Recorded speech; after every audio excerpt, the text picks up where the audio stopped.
ورحم الله من قرأ الفاتحة. بسم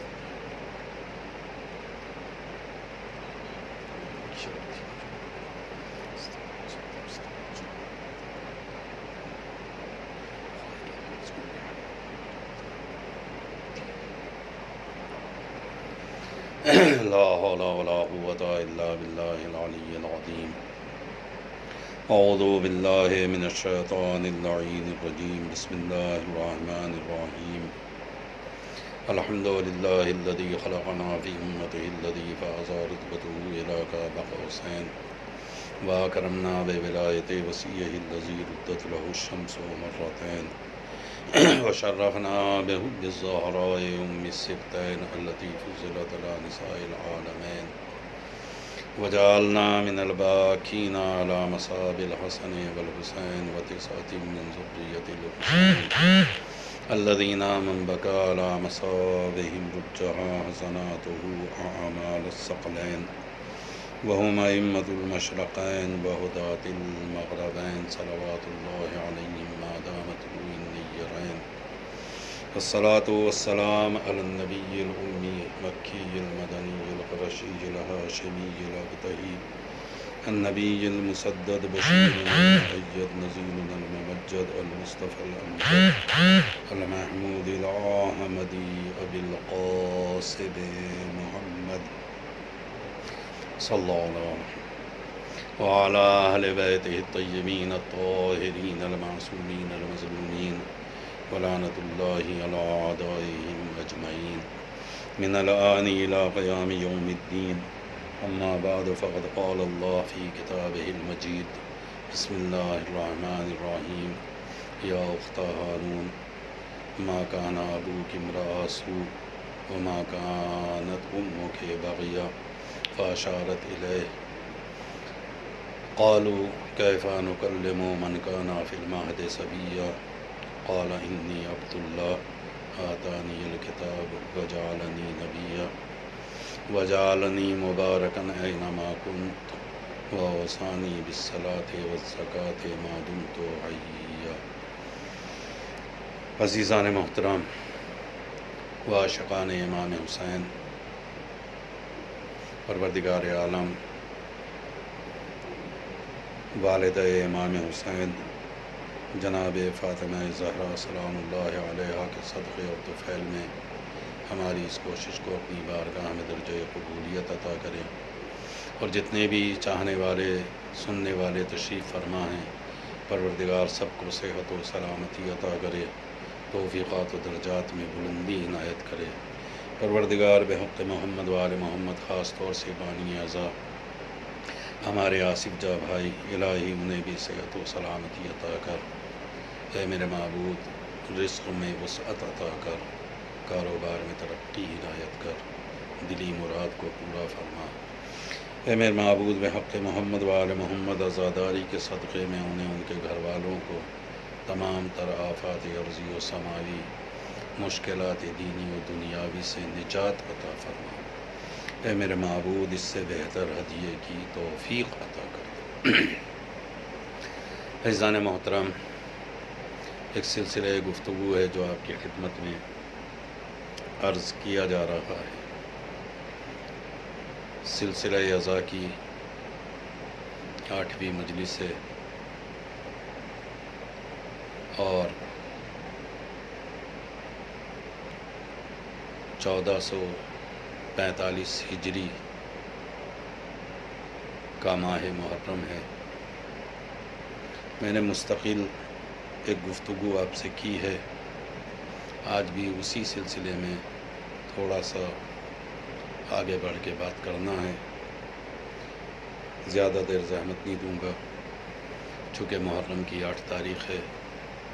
ان تاریخوں میں اگر تنہا مصائب پڑھے جائیں تو کفایت کرتے ہیں، مگر ایک دو چھوٹی چھوٹی باتیں میں سب سے پہلی بات جو آپ کی خدمت میں عرض کرنا چاہتا ہوں وہ یہ کہ ایام عزا 8 محرم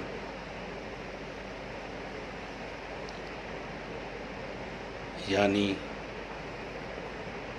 7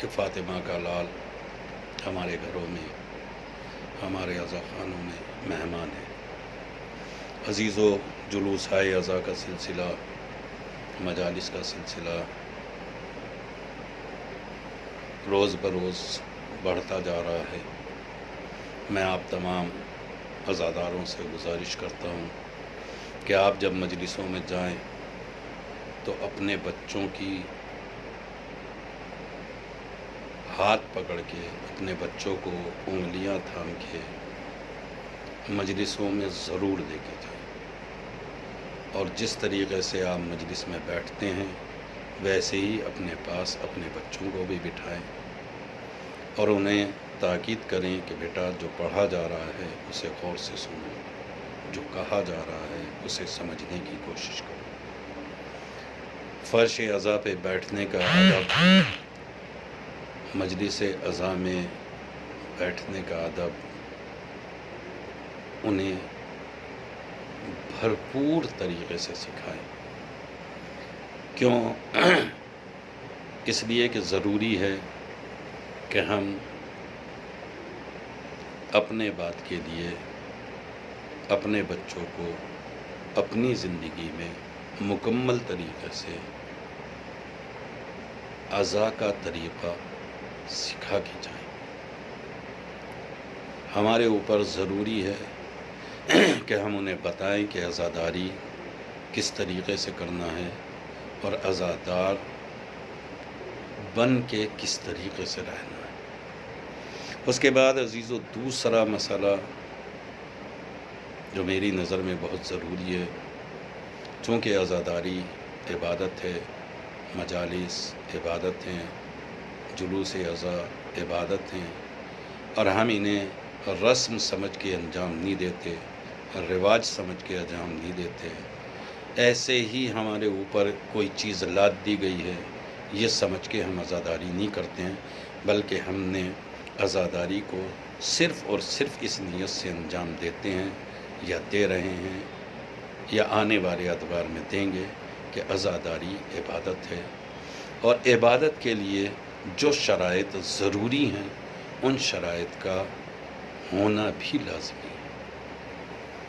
ہر آدمی کو ان کا لحاظ رکھنا ضروری ہے۔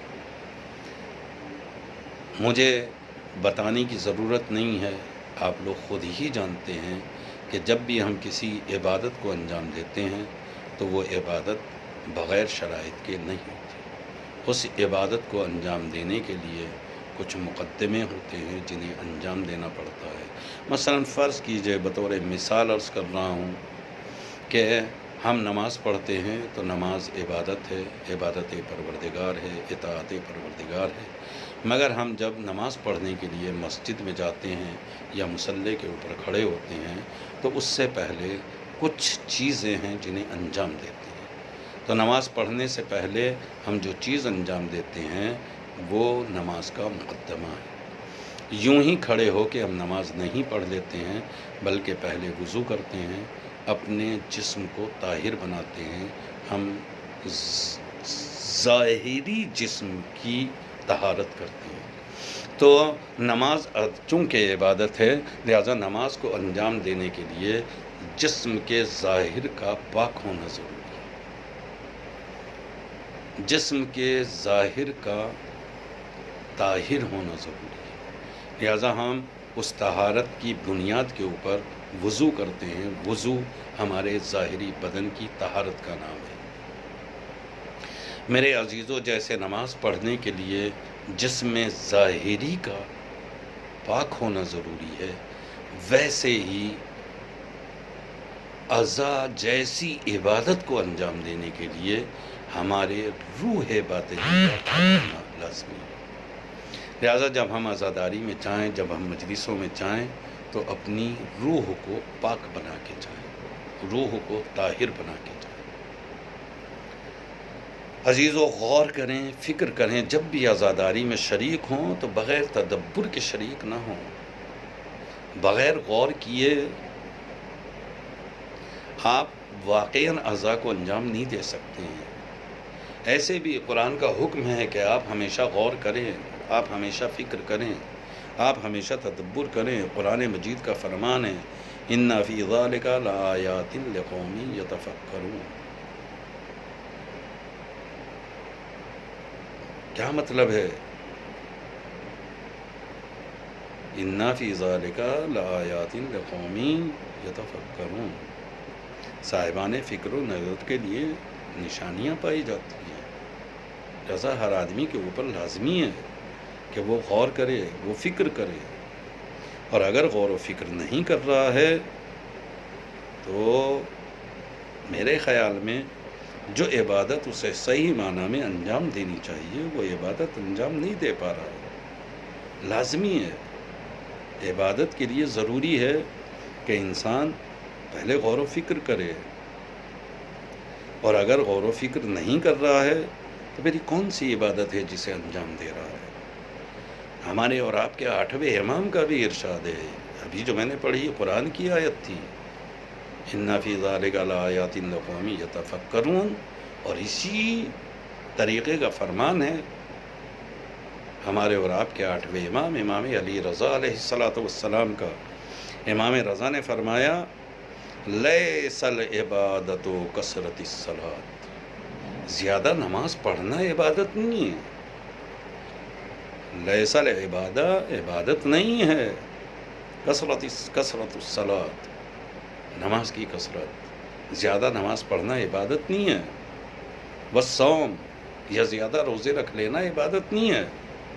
انما العبادۃ التفکر، عبادت غور و فکر کرنا ہے، عبادت تدبر کرنا ہے، عبادت تفکر کرنا ہے، عبادت سوچنا ہے۔ اب سوچ خدا کے بارے میں، سوچ دین کے بارے میں، سوچ امام حسین کے بارے میں، سوچ عزاداری کے بارے میں، فکر کریں کہ ہمیں کس طریقے سے عبادت، کس طریقے سے عزاداری کرنا ہے، کون سی والی عزاداری کرنا ہے، کس طریقے کی عزاداری کرنا ہے، وہ عزاداری جو میرا جی چاہ رہا ہے، یا وہ عزاداری جو امام بیان کر کے گئے، وہ عزاداری جو میری خواہشوں کے مطابق ہے، یا وہ عزاداری جس کی تاکید معصومین علیہم السلام نے کی ہے۔ لہذا میرے عزیزو غور کریں گے، فکر کریں گے، یہ فکر ہی عبادت ہے۔ میں اس سلسلے میں دلیلیں بھی پیش کر سکتا ہوں۔ ایک کتاب ہے جس کا نام ہے گنجینہ معارف، معارف کا خزانہ، گنجینہ۔ اس کتاب کے اندر ایک واقعہ نقل کیا گیا ہے کہ مولائے کائنات علی ابن ابی طالب علیہ السلام کے با وفا ساتھی جناب مقداد کا بیان ہے کہ ایک دن میں ابو ہریرہ کے پاس گیا، اور میں نے اس سے سنا کہ وہ کہہ رہا تھا کہ پیغمبر اکرم نے فرمایا ہے کہ ایک گھڑی فکر کرنا 1 سال کی عبادت سے بہتر ہے۔ یہ بیان ابو ہریرہ کا تھا کہ ایک گھڑی عبادت کرنا 1 سال کی عبادت سے بہتر ہے۔ پھر ان کا کہنا ہے جناب مقداد کا کہ میں ابن عباس کے پاس گیا تو میں نے سنا کہ وہ فرما رہے ہیں کہ پیغمبر اکرم نے فرمایا کہ 1 ساتھ فکر کرنا 7 سال کی عبادت سے بہتر ہے۔ اس کے بعد میں پھر ایک اور صحابی کے پاس گیا، میں نے سنا کہ وہ کہہ رہا ہے کہ قول رسول اکرم ہے کہ ان حضرت نے فرمایا ہے کہ 1 لمحہ فکر کرنا 70 سال کی عبادت سے بہتر ہے۔ تو پہلا قول ہے کہ 1 سال کی عبادت سے بہتر، دوسرا قول ہے کہ 7 سال کی عبادت سے بہتر، تیسرا قول ہے کہ 70 سال کی عبادت سے بہتر۔ مقداد کہتے ہیں کہ مجھے تعجب ہوا کہ میں نے 3 آدمیوں سے نبی کا ایک ہی فرمان سنا، اور تینوں نے جو ہے الگ الگ حدیث کو نقل کیا۔ لہذا ایسی صورت میں پریشان ہوا، اور میں خود رسول کے پاس آ گیا، اور میں نے ان تینوں کے بیان کو نبی کے سامنے رکھا۔ کہ یا رسول اللہ ایسے ایسے بات ہے۔ پیغمبر نے فرمایا کہ اے مقداد، ان تینوں نے بالکل صحیح کہا۔ اب جب نبی نے یہ کہہ دیا کہ ان تینوں نے بالکل صحیح کہا ہے تو میری حیرانگی اور بڑھ گئی، مگر نبی نے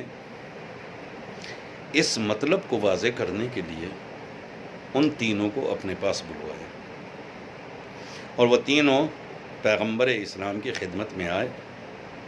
نبی نے سب سے پہلے ابو ہریرہ سے کہا کہ ابو ہریرہ تم بتاؤ کہ تم کیا فکر کرتے ہو؟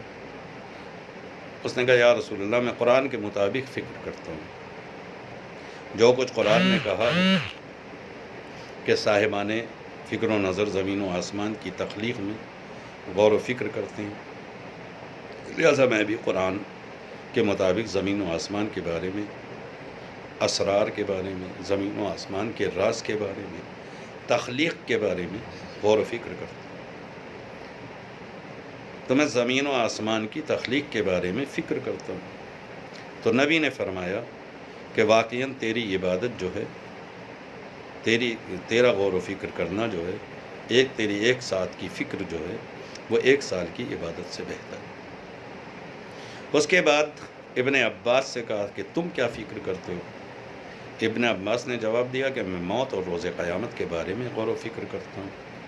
تو پیغمبر نے کہا تمہارا 1 ساتھ عبادت فکر کرنا، 1 گھڑی عبادت کرنا واقعاً 7 سال کی عبادت سے افضل اور بہتر ہے۔ اب مرحلہ آیا تیسرا، لہذا رسول نے اپنے صحابی سے کہا کہ تم کیا فکر کرتے ہو؟ تو صحابی نے جواب دیا کہ میں جہنم کی آگ اور اس کی سختی اور عذاب کے بارے میں غور و فکر کرتا ہوں۔ نبی نے فرمایا تمہارا 1 لمحہ فکر کرنا 70 سال کی عبادت سے بہتر ہے۔ یعنی کیا مطلب نکلا؟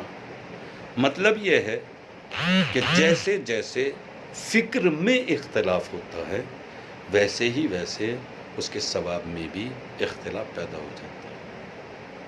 لہذا یہاں پیغمبر اسلام نے اپنے اس جملے کے ذریعے سے ہمارے ذہنوں کو متوجہ کیا کہ تم جتنی فکر میں بلندی پیدا کرو گے اتنا ہی تمہارا ثواب بھی بلند ہو جائے گا۔ اب اگر تمہارے پاس فکر چھوٹی ہے تو تمہارا ثواب بھی چھوٹا ہے، اگر تمہاری فکر بلند ہے جیسا کہ یہاں صحابیوں کا واقعہ موجود ہے، لہذا اختلاف فکر کی بنا کے اوپر اختلاف صبر کے اندر، ثواب کے اندر بھی آ رہا ہے۔ لہذا ہمارے اوپر لازمی ہے کہ ہم غور و فکر کریں کہ ہم کو وہ عبادت جس سے ہم عزاداری کریں اس میں اہداف تلاش کریں کہ امام حسین کے اہداف کیا ہیں، مقاصد کو تلاش کریں کہ امام حسین کے مقاصد کیا تھے۔ جتنا ہم اس سلسلے میں غور کریں گے، جتنا اس سلسلے میں ہم فکر کریں گے، اتنا ہی ہماری عبادت کے اندر بلندی پیدا ہوتی چلی جائے گی۔ اور ہمارے لیے یہ مواقع بہت آسان ہے، اس لیے کہ مخزن علم ہمارے پاس ہے، مخزن فکر ہمارے پاس ہے، منبع علم ہمارے پاس ہے۔ پوری کائنات میں کسی کے پاس ایسے امام نہیں ہیں جیسے امام ہمارے پاس ہے۔ تو ظاہر ہے کہ اگر ہمارے امام جیسا کسی کے پاس امام نہیں ہے تو پھر ہمارا امام جو کام کر رہا ہے اس کا ہدف جو ہوگا ویسا کائنات کے اندر کوئی ہدف نہیں ہو سکتا۔ جیسی بلند مقاصد کے ساتھ انہوں نے عمل کیا ہے ویسا مقصد اس کائنات کے اندر کسی کے پاس نہیں ہو سکتا۔ لہذا ہماری عزاداری کا مقصد بھی اس دنیا سے بلند ہونا چاہیے، اس مادی دنیا سے بہت اعلیٰ ہونا چاہیے۔ لہذا ہم اپنے اعتبار سے نہ سوچیں، امام کے اعتبار سے سوچیں۔ بس میرے عزیزوں، میرے خیال میں اس سے زیادہ میں عرض بھی نہیں کر سکتا. بس ایک نصیحت ہے پیغمبر اسلام حضرت محمد مصطفیٰ صلی اللہ علیہ وآلہ وسلم کی. 2 منٹ کے اندر اس نصیحت کے اوپر غور کر لیں. ایک شخص ہے پیغمبر اسلام کی خدمت میں آیا، حاضر ہوا، اور اس نے پیغمبر اسلام سے کہا کہ یا رسول اللہ آپ مجھے نصیحت فرما دیں. پیغمبر نے فرمایا کہ کیا میں تجھے نصیحت کروں اور تو اس پہ عمل کرے گا؟ اس مرد نے کہا کہ جی ہاں. نبی نے اس سوال و جواب کو اس شخص کے درمیان میں 3 مرتبہ دہرایا کہ میں تمہیں نصیحت کروں، کیا تم اس کے اوپر عمل کرو گے؟ میں تمہیں نصیحت کروں، کیا تم اس کے اوپر عمل کرو گے؟ اور اس نے 3 مرتبہ اقرار کیا کہ جی ہاں یا رسول اللہ میں عمل کروں گا، جی یا رسول اللہ میں عمل کروں. ایک سوال آپ کے ذہنوں میں بھی آ رہا کہ رسول نے یہ 3 مرتبہ اس سے عہد کیوں لیا ہے، 3 مرتبہ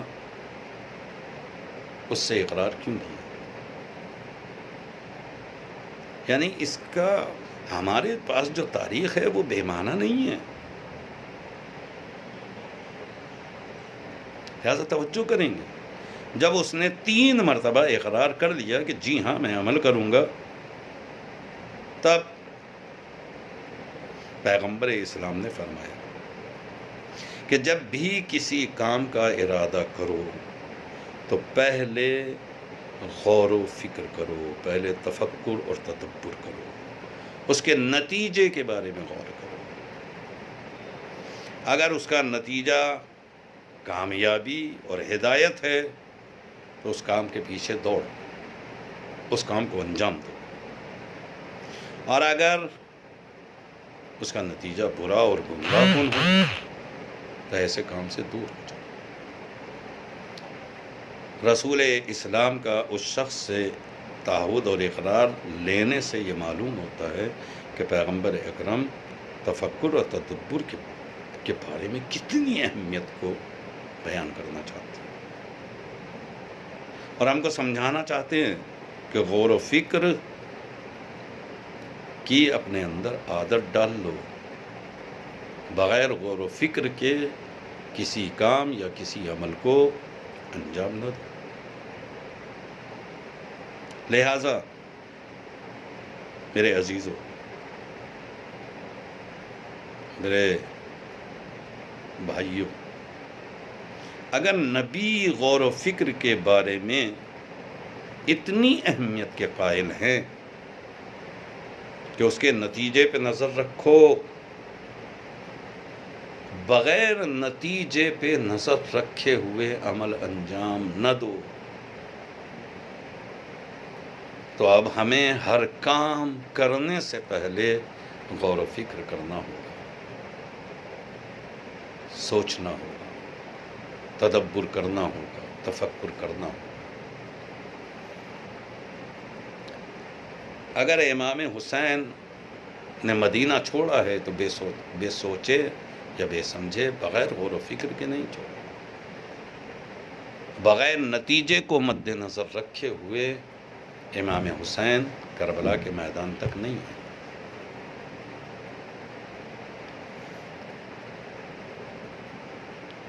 لہذا ہمیں بھی اس بارے میں فکر کرنا ہوگی، اس بارے میں ہمیں بھی سوچنا ہوگا. چونکہ آج محرم کی 8 تاریخ ہے، اور آج ایک ایسی شخصیت کا پرسہ دیا جاتا ہے کہ جو تنہا خیموں میں رہنے والی بیویوں کی ڈھارس نہیں، اکیلی سکینہ کا بھروسہ نہیں، بلکہ خود امام حسین کو بھی بڑا اعتبار ہے اپنے بھائی کے اوپر.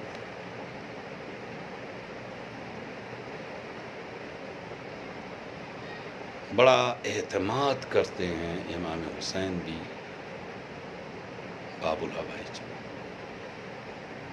میں بس ایک جملے میں خالی اشارہ کرنا چاہتا ہوں. آج اس وقت ابھی جس دور میں ہم جی رہے ہیں، جس دور میں ہم زندگی گزار رہے ہیں، یا اس وقت جب میں یہ مجلس پڑھ رہا ہوں، اس وقت ہماری ماں، ہماری بہن، ہمارے گھر والوں میں اگر کسی کے اوپر کوئی ایسی مصیبت، کوئی ایسی آفت، کوئی ایسی بیماری آ جائے کہ جس کا کوئی حل نظر نہ آتا ہو، تو ہماری مائیں، ہماری بہنیں کہیں اور نہیں جاتی جب دنیا کے ڈاکٹر، دنیا کے لوگ، دنیا کے مفکر انکار کر دیتے کہ ہم اس سلسلے میں کچھ نہیں کر سکتے، تو ہماری مائیں امام باڑوں میں جاتی ہیں، زری خانوں میں جاتی ہیں اور اپنے ہاتھ سے علم پکڑ کے کہتی ہیں کہ دنیا والوں نے تو چھوڑ دیا ہے، دنیا والوں نے تو انکار کر دیا ہے، دنیا والے ساتھ دینے کو راضی نہیں ہیں، مجھے دنیا والوں پہ اعتبار نہیں ہے، مگر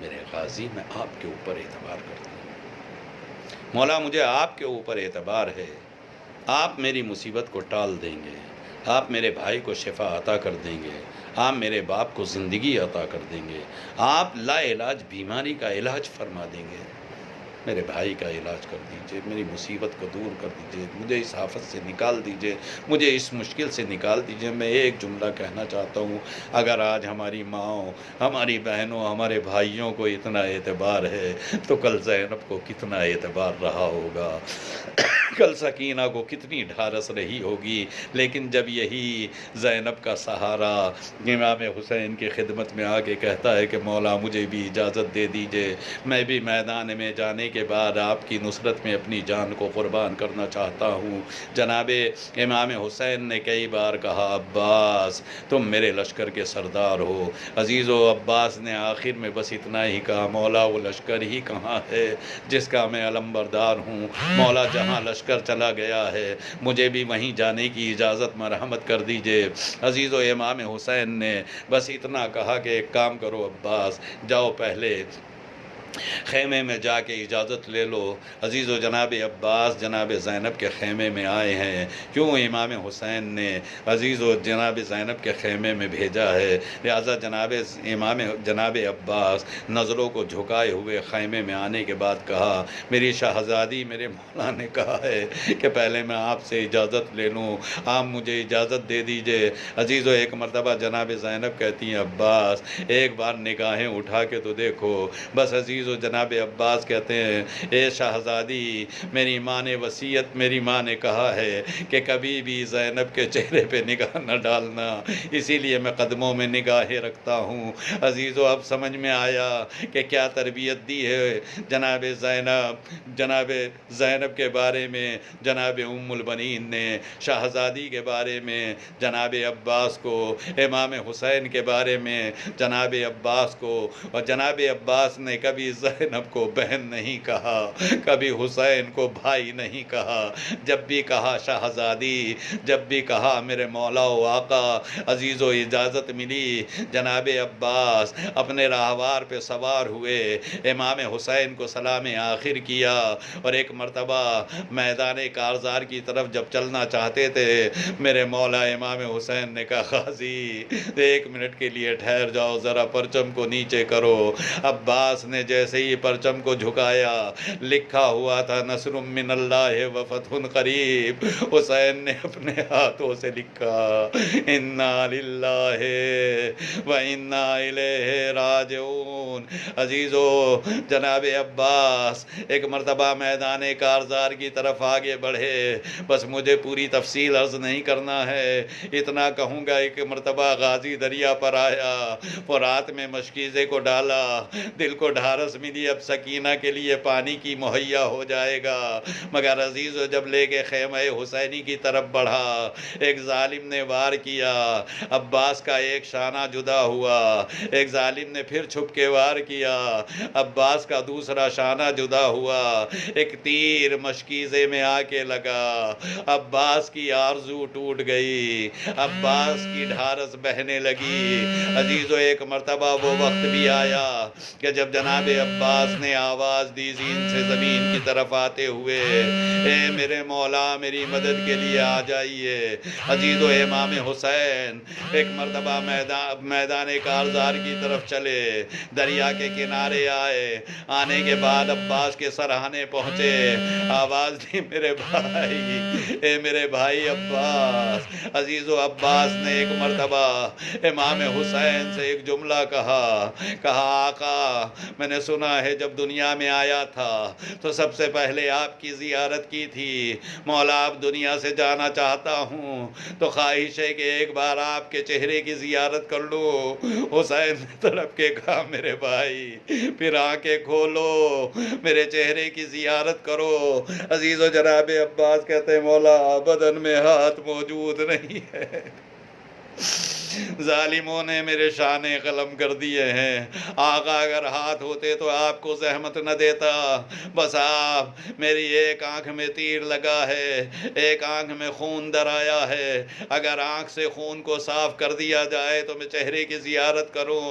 حسین نے ابا کے دامن سے خون کو صاف کیا، عباس نے آنکھوں کو کھولا، حسین کے چہرے کی زیارت کی، ابھی آنکھ بند کرنا چاہتے تھے کہ حسین کے لبوں کو جنبش ہوئی، اے میرے بھائی عباس حسین کی ایک تمنا ہے اسے بھی پورا کر دو۔ آقا میں آپ کی کیا آرزو پوری کر سکتا ہوں؟ کہا تم نے زندگی بھر مولا کہا ہے، ایک بار مجھے بھائی کہہ کے پکار لو۔ عزیز و ابھی عباس کے لب ہلنا چاہتے تھے کہ خیمے سے آواز آئی ہے بھیا ارے مجھے بھی ہمیشہ شہزادی کہا ہے، کہہ دو ایک بار بہن کہہ کے پکارے۔ ادھر لب ہل رہے تھے، روح قفس عنصری سے پرواز کر رہی تھی، حسین کی زبان پر انا للہ و انا الیہ راجعون جاری ہے۔ سیعلم الذین ظلموا ای منقلب ینقلبون ولعنۃ اللہ علی اعدائهم اجمعین، انا للہ و انا الیہ راجعون۔ الہی بحق الزہراء و ابیہا و بعلہا و بنیہا پروردگار ہماری سزا داری، الہی حاضرین کی مرادوں، پروردگار بے روزگاروں کو روزگار عطا فرما، روزگار میں ترقی۔ اے میرے معبود خاص طور سے بانی اعضا الہی ہمارے آصف جا بھائی کو صحت و سلامت عطا کر۔ اے میرے معبود توفیق آزادی ہے تو اس سے بہتر انداز میں عزا برگزار کرنے کی توفیق عطا کر دے۔ الہی اس عزاداری کے صدقے میں انہیں ان کے گھر والوں کو تمام خرافات عرضی و سماوی سے محفوظ رکھ۔ اے میرے معبود بحق محمد و آل محمد رزق میں وسعت عطا کر دے، کاروبار میں ترقی عنایت کر دے، دلی مرادوں کو پورا فرما دے۔ الہی امام کے ظہور میں تعجیل فرما، ہمیں ان کے ناصرین میں شمار فرما۔ ماتم حسین، ماتم حسین۔